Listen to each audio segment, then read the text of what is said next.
Fala pessoal, eu sou o Lucas Santiago, eu sou responsável pela parte de conteúdo aqui na Riv e hoje, nesse vídeo semanal, a gente vai falar sobre exemplos de fluxo de cadência. Eu vou trazer aqui para vocês 9 exemplos desses fluxos de cadência e o que você tem que pensar no processo de comunicação em cada um deles. Vamos lá? Rick, solta a vinheta!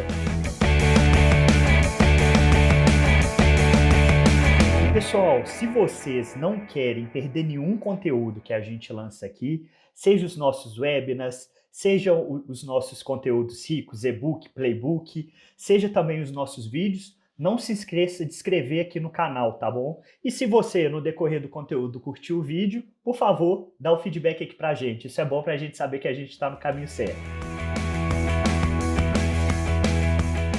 E pessoal, o que a gente vai falar exatamente no vídeo de hoje? Por que eu estou trazendo 9 exemplos diferentes de fluxo de cadência, tá bom? Eu vou pedir para o Rick colocar aqui na tela para vocês, que é um gráfico do nosso report do ano passado, tá bom? E um detalhe, o report desse ano já está quase saindo, tá bom? Eu vou pedir para o Rick deixar o link do arquivo aqui, que vocês podem acessar, e vocês vão receber ele em primeira mão, tá bom? A gente já mostrou para o time da Riv quais que foram os resultados, o nosso time de parceiros já está ciente sobre isso, e se você quiser receber em primeira mão, não deixe de dar uma olhada, tá bom? Eu acho que vai ser muito produtivo para você conseguir mais conexões no seu processo comercial nesse ano de agora, como também trabalhar a melhor experiência de compra para o seu potencial comprador, tá bom? E quando você conseguir fazer isso, eu tenho certeza que esse comprador vai se transformar em um novo cliente. Então, Rick, você colocando esse gráfico aqui para o pessoal, eu acho que fica mais fácil de visualizar o que eu estou falando. Por que é importante a gente ter mais fluxos de cadência dentro do nosso processo comercial, tá bom? Esse gráfico, que ele é um gráfico que ele mostra a probabilidade de conversão de um potencial comprador baseado no número de fluxos que a gente tem no nosso processo comercial, tá bom? O que ele mostra é que quanto mais fluxos contextualizados aquele comprador ele recebe, maior a probabilidade dele converter para uma próxima etapa dentro do seu funil até o momento que ele se torna um cliente, tá bom? Então, por esse fluxo daí, é claro, isso daqui é do ano passado, eu vou trazer, não nesse vídeo, mas a partir das próximas semanas, dentro do report desse ano, o que aconteceu. Acreditem, quanto mais fluxos ainda é melhor, e é muito melhor se comparado com o ano passado, ok?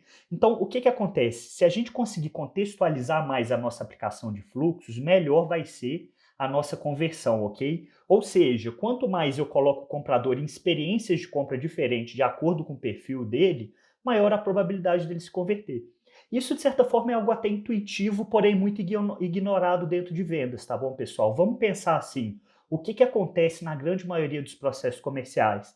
Eu posso perguntar para a grande maioria dos times, eu sei que eles vão ter no máximo 2 ou 3 fluxos dentro do comercial deles, eu ainda sei inclusive o nome desses fluxos. Se for um SDR, possivelmente ele tem um fluxo de prospecção, é o fluxo que eu acho que a grande maioria dos times tem. Se ele for um closer, é provável que ele tenha talvez um fluxo de qualificação e um fluxo de fechamento, ok? No máximo, a grande maioria dos processos comerciais tem só esses 3 tipos de fluxo. A ideia é a gente trabalhar com pelo menos 5 tipos de fluxos contextualizados no decorrer do processo comercial. Então, sair um pouco mais daquela prática de eu só vou prospectar esse cara uma vez e depois ele vai receber o mesmo fluxo de prospecção, só que daqui talvez a 3 ou 6 meses. Ou ele nunca vai ser retomado. Ou se não, no fechamento, esse comprador aqui ele vai passar no meu fluxo de fechamento. Se ele não se perder por timing, eu posso abordar ele em um segundo momento, ou algo do tipo. Então esse é um ponto que a gente tem que pensar para trazer mais fluxos de cadência para o nosso processo comercial, tá bom? E não só isso, pessoal, mas também trazer mais contextualização para melhorar a experiência de compra do potencial comprador. A gente vai falar muito disso no report desse ano, não deixem de baixar que eu acho que vocês vão gostar muito sobre isso, tá bom? Primeiro eu já citei para vocês, e ele é tão comum que eu quero trazer umas novas práticas sobre como pensar nesse tipo de fluxo. Qual que é esse fluxo que eu estou falando? Eu estou falando do tradicional fluxo de prospecção. Fluxo de prospecção, ele é um fluxo utilizado normalmente por SDRs ou por prospectores, dependendo do nível de segmentação, para abordar algum tipo de contato que veio de uma lista fria, tá bom? Então, por exemplo, dentro de um fluxo de prospecção, a gente tende a variar um pouco dos contatos, é claro, fazer uma tentativa de contato omnichannel, não só utilizar e-mail, não só utilizar ligação, que a gente chama de fluxos mistos, mas eu lembro que na minha época como SDR, eu tinha mentalmente alguns pontos que eu gostava de tratar, e eu lembro que eu falei isso, está dentro do nosso River Academy Premium, que foi no evento que foi a semana Hustlers Only, que a gente fez no ano passado, e eu tinha alguns aspectos que eu gostava de comunicar bem dentro desse processo. E pensando assim, Sales Engagement é sobre a gente comunicar com mensagens que são atrativas, com mensagens que são relevantes para o potencial comprador ao longo de todo o processo de vendas dele. Na prospecção, o que eu pensava exatamente sempre que eu iria estruturar um fluxo? Eu queria, número um, eu queria que o comprador ele entendesse da minha mensagem os seguintes aspectos. Eu queria que ele entendesse, número um, poxa, essa mensagem ela é para mim, que eu brinco que é o paradigma do dedão, ela é para mim,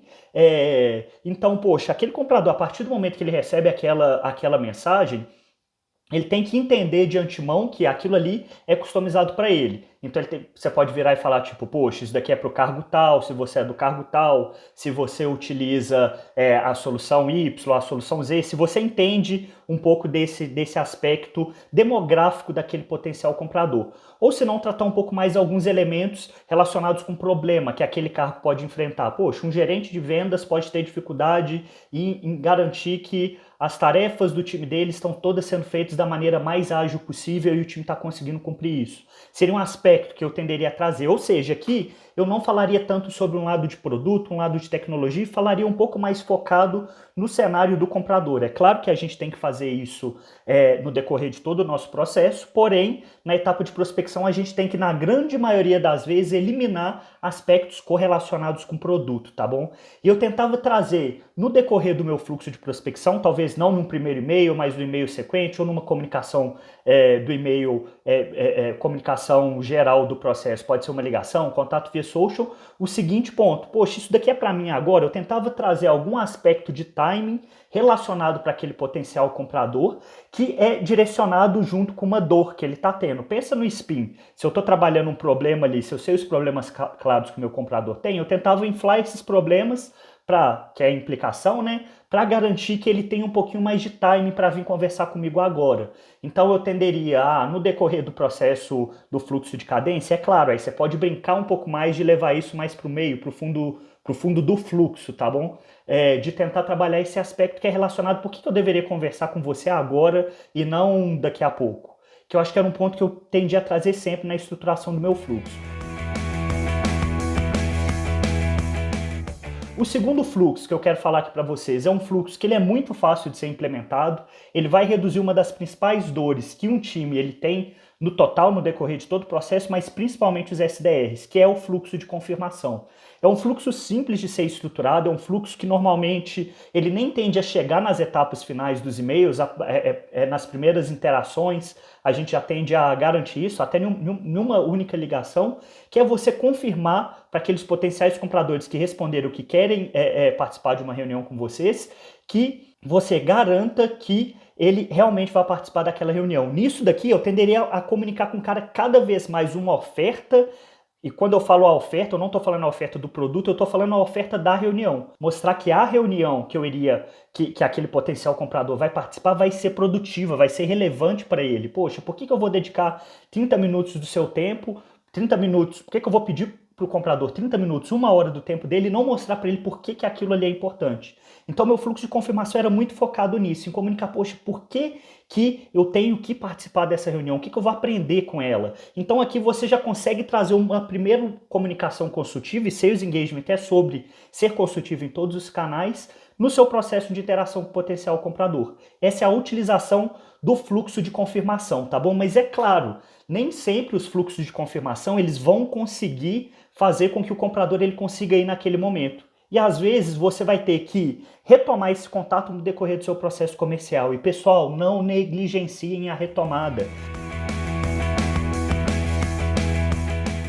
A retomada ela é muito importante no seu processo comercial. Por quê? Porque depois de um tempo que você está 8, 12 meses dentro de uma empresa, aqueles novos leads não vão ser algo que vai continuar entrando constantemente. Você vai conseguir trabalhar, você vai ter leads que você pode retomar constantemente no seu processo comercial. Você vai ter talvez um bolo de leads muito grandes que se você retomar aquilo ali constantemente, é sucesso. Eu costumo brincar assim também, que os melhores SDRs, os melhores vendedores, aliás, no universo dos vendedores e SDRs que atingem a super meta, poxa, eles trabalham bem as retomadas, eles não só trabalham com os leads novos que estão vindo, mas eles trabalham com os leads do passado, que eles podem abordar constantemente, tá bom? Então a retomada, a partir do momento que você tem mais contextualização daquele potencial comprador, você pode, não só ao longo do tempo de interação entre uma prospecção e uma retomada, você pode trabalhar aquele lead ali com fluxo de reengajamento, com fluxo de educação, com fluxos de educação de topo de funil, e olha aqui que eu já trouxe 3 fluxos novos para você no decorrer desse processo, como você pode chegar na hora da retomada e fazer uma comunicação muito mais assertiva porque você já abriu a porta com aquele cara, você já teve uma primeira conexão com ele. Então o fluxo de retomada, ele vai ajudar muito em vocês nisso, tá bom? Então aqui nós já fomos de 9 para 12 fluxos de cadência nesse processo, tá bom? Que eu acho que vale a pena vocês trabalharem. A gente pode, vou deixar aqui também para vocês, tem um conteúdo que é o nosso playbook de fluxos de cadência, dá uma entrada nele, vocês vão ver um pouco mais dessa estrutura de cada um desses tipos de fluxo, ok? Ponto número 4, tá bom, pessoal? Esse fluxo agora ele é válido tanto para vendedores, como também para profissionais de SDR, principalmente SDRs que pegam os leads inbound, que fazem aquilo que a gente chama de phishing na base, ok? O que é isso que eu tô falando para vocês? O fluxo de phishing na base imagina assim, você tem uma quantidade de leads que o seu time de marketing está gerando constantemente para vocês. E a partir do momento que vocês têm esses leads lá, a comunicação que vocês vão executar com ele é completamente diferente não posso dizer que é completamente diferente, isso vai variar de cenário para cenário, mas ela é diferente em algum nível dos leads frios que você estava trabalhando no outbound por uma simples questão de contexto. E quanto melhor a contextualização, a gente sabe que melhor um fluxo vai tender a converter. Não estou certo? Então, para o fluxo de prospecção inbound, você pode trabalhar um pouco mais o entendimento de, poxa, se esse potencial comprador aqui, esse tomador de decisão, baixou esse e-book, quais que podem ser os problemas que ele pode estar tratando para tentar solucionar com esse e-book? Ah, se ele trouxe aqui, vamos supor, a gente tem um conteúdo aqui sobre o nosso deal flow, como estruturar o seu deal flow em vendas. Poxa, se a pessoa ela está buscando esse tipo de informação, qual que é o problema principal e como que esse problema pode impactar ela? Ah, se é o caso do deal flow, se ela não tem um deal flow estruturado, pode ser que ela não tenha uma meta, e se ela não tem uma meta clara, pode ser que ela não consiga motivar o time em um resultado para ser alcançado, pode ser que ela não consiga se direcionar para um número, ela não consegue ter o foco no resultado que impede ela de criar uma cultura de vendas realmente vencedora. Eu tenderia, e é claro, pessoal, uma mensagem que a gente pode contextualizando baseado em um conteúdo que ela converteu, tá bom? Um outro tipo de fluxo que a gente pode trabalhar também ainda dentro dessa categoria é um fluxo de conexão inbound, que eu quero me conectar com aquele potencial comprador e dá pra gente utilizar bem dentro dessa contextualização. E é claro, é importante a gente pensar de cenário para cenário, ok? O que faz mais sentido ser estruturado. Mas eu posso pensar, por exemplo, dentro de um fluxo de conexão, que é o seguinte: poxa, o que eu posso falar com esse cara que vai fazer com que ele se conecte mais rápido? Se ele levantou a mão exatamente, se ele tem interesse em conversar comigo mais no nível do fundo de funil, ok? Ah, então vamos supor, ele dentro lá do meu formulário de levantada de mão, aquela página de Fale com o Consultor, tem um elemento lá. Qual que é o seu principal desafio em vendas? Qual que é o seu principal desafio para gerenciamento de time? Você pode utilizar aquilo ali como elemento para, poxa, você me falou que o seu principal desafio é esse, ponto. Sendo esse o desafio, eu acredito que uma conversa de 30 minutos vai ajudar a gente a direcionar o ponto A, B e C dentro do seu plano de ação para você conseguir mais resultado. O que for, você contextualizando essa mensagem dentro do seu fluxo de inbound vai fazer com que você consiga se conectar mais com esse potencial comprador, tá bom? O próximo tipo de fluxo que eu vou falar aqui para vocês é o fluxo de qualificação e champion ladder, tá bom? O fluxo de qualificação ele já entra numa etapa um pouco mais avançada dentro do funil. Mas o primeiro ponto que eu acho que o fluxo de qualificação ele é extremamente importante é o fato de que, normalmente, principalmente em processos segmentados, existe uma passagem de bastão do SDR para o closer, tá bom? E nem sempre dentro dessa passagem de bastão ela acontece com o menor tipo de atrito possível. O fluxo de qualificação ele surge justamente para isso. A partir do momento que o SDR ele gerou um potencial comprador, um potencial comprador por perfil, no caso, para contratar determinado tipo de solução, O fluxo de qualificação ele entra como uma maneira de garantir que a passagem de bastão vai ser feita da maneira correta, mas também que o vendedor, a partir do momento que ele recebeu esse MQL, ele vai fazer a quantidade mínima de follow-ups para ter o máximo de aproveitamento, tá bom? E vai conseguir garantir que, a partir do momento que o SDR fez um bom trabalho de entrar na reunião, conseguir entender o perfil daquele potencial comprador e educar ele sobre o problema e a implicação, o closer ele conseguir gerar autoridade, se posicionar como autoridade principalmente nas primeiras interações do processo de engajamento e garantir que aquele potencial comprador vai entrar para uma segunda reunião para ele, tá bom? Eu lembro que sempre quando eu fazia uma passagem de bastão como SDR e também quando eu recebia a passagem de bastão de um SDR como closer, os primeiros pontos que eu me preocupava no decorrer daquela conversa é de mostrar que, olha, a partir do momento que você deu essa série de informações para o meu SDR, que a gente entende esse problema, entende um pouco até dessa implicação, conforme o SDR maturava, ele conseguia buscar um pouco mais disso, eu vou entrar aqui na conversa te dando um plano de ação bem customizado sobre isso que você me falou, ok? Então eu conseguia e eu me esforçava sempre que possível para mostrar que sim, que essa informação que você passou para o SDR, eu vou utilizar ela bem no decorrer do meu processo, como também eu vou trazer coisas novas no decorrer disso para garantir que você está tendo os insights mais claros possíveis da melhor maneira de você solucionar determinado tipo de problema que você está tendo. Então eu tendi aqui como closer, principalmente em alguns momentos iniciais do meu fluxo de qualificação, a gerar muito processo de educação para ele, principalmente quanto ao potencial de soluções, não de produtos, que ele pode encontrar no cenário dele, mas mostrar para ele de uma maneira bem clara que eu vou contextualizar em um nível que ele nunca viu antes, tá bom? Esse processo de abordagem e vou trazer novas perspectivas para ele sobre como resolver esse problema. E eu acho que, eu acredito que os melhores closers, principalmente no médio e longo prazo, a lente pelo qual ela viu os problemas dos potenciais compradores é completamente diferente do que ele entendia no primeiro mês dele, no segundo mês dele. Ele consegue correlacionar pontos que às vezes não estão dentro do mercado dele, mas ele consegue colocar aquele modelo de mundo para o cenário desse potencial comprador, tá bom? E isso tudo culminando numa Championlera final, onde a gente tem um campeão interno, onde nesse meio a gente tem vários conteúdos sobre Championlera no blog, que eu tenho um e-mail que é muito bem educativo, muito bem claro sobre o problema do lead, como que ele vai resolver aquilo e como que a gente ajuda e por que a gente é a melhor solução para ele para resolver determinado tipo de problema, tá bom? E também paralelo dentro dessa etapa, a gente tem um fluxo que, isso daqui é muito mais customizado para um cenário onde a empresa trabalha no modelo que a gente chama de freemium, né? Onde a gente tem uma solução free que normalmente passa por um período de teste e depois aquilo ali ele pode virar um cliente, que é o fluxo de trial. É um fluxo de cadência focado em trial, que é o seguinte: a partir do momento que aquele potencial comprador ele cai dentro do funil de teste, ele já está testando o produto diretamente. Só que a gente tem que pensar que a partir do momento que esse comprador está testando o produto, pode ser que ele não entenda de uma maneira profunda como que aquele produto resolve determinado tipo de problema dele, mas a gente tem a oportunidade também no decorrer desse processo de direcionar a conversa um pouco mais para o nível de produto, sabe? Baseado no cargo que aquela pessoa tenha, ou seja, nesse fluxo de trial, o que a gente pode fazer? A gente pode começar uma comunicação um pouco mais aberta, de tentando entender se for um perfil de cliente que pode contratar um nível da solução ou vários usuários, ou se não um potencial de lead muito alto pelo tamanho da empresa, o tamanho da marca, dependendo do tipo de solução que você está vendendo, a gente pode levar ela para umas interações ainda mais customizadas, entrar para uma reunião e assim por diante. A premissa sempre é aquela, tá bom, pessoal? É o nível de complexidade que a venda vai ter e também o nível de retorno que ela vai gerar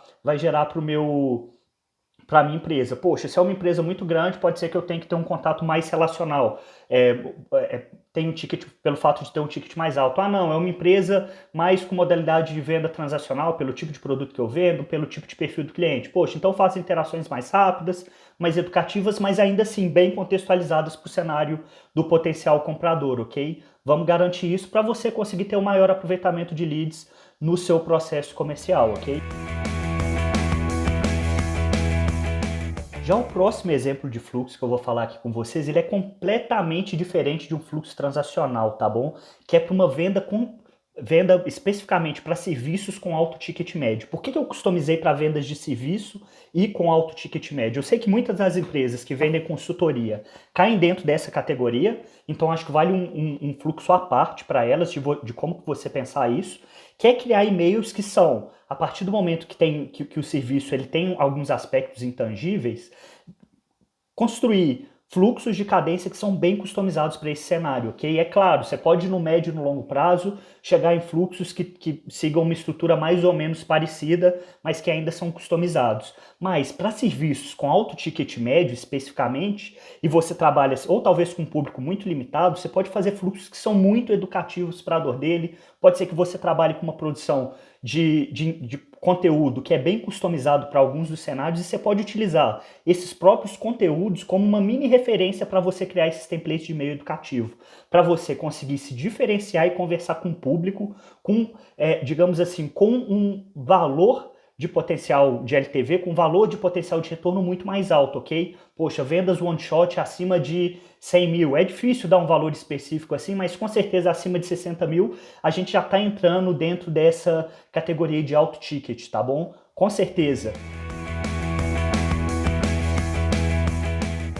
Próximo fluxo, que eu também acho que ele é um pouco, que eu acredito que ele é um pouco diferente também, ele ainda pode se cair dentro de uma categoria de serviço com alto ticket médio, nem sempre isso vai ser verdadeiro, mas que são os fluxos focados em venda enterprise, tá bom? Por que esse tipo de fluxo ele é completamente diferente? Até a estratégia para se pensar isso é um pouco diferente. Poxa, pode ser que dentro da categoria enterprise, o fato da empresa ela ser muito grande, que você vai ter que lidar com gatekeeper no decorrer do seu processo comercial. Então você pode ter que ter algum tipo de fluxo dentro da sua estratégia que seja focado em gatekeeper. Poxa, mais um tipo de fluxo de cadência aí que a gente pode pensar para a nossa estratégia de estruturação, tá bom? Mas o fluxo de cadência enterprise, poxa, você pode prospectar diferentes tomadores de decisão dentro de uma determinada organização. Isso vai ser uma ótima prática que vocês podem fazer.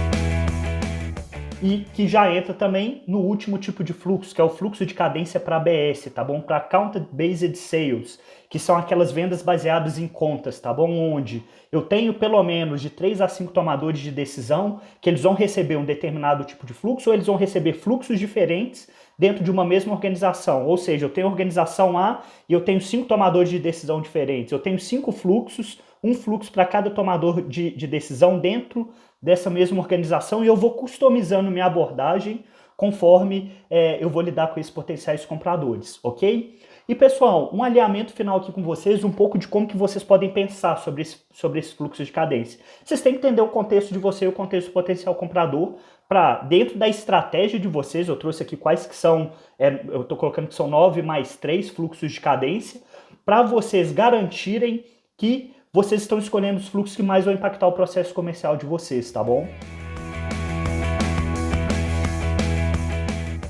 E por último, deixar aí um bônus de fluxo também, que então vão ser 9 mais 4, esse vídeo aqui que eu vou falar para vocês, que é ter um fluxo focado em timing, tá bom? Se você tem, por algum motivo, a sua venda tem algum aspecto que você consegue forçar o timing no meio ou no final do mês, poxa, utiliza aquilo ali como elemento. Poxa, seu time de marketing está fazendo uma ação baseado em um evento dentro de determinado tipo de área ou algo do tipo. Poxa, você pode colocar que quem contratar a solução naquele período do tempo vai receber uma conta direto, vai receber uma vaga direto no evento online, no evento presencial, sem precisar pagar. E são todos elementos que podem ser utilizados como gerar urgência, né? Como gerar timing para as pessoas contratarem dentro de um determinado período do ano.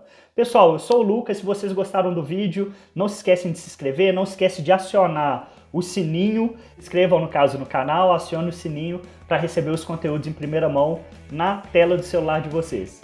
Valeu!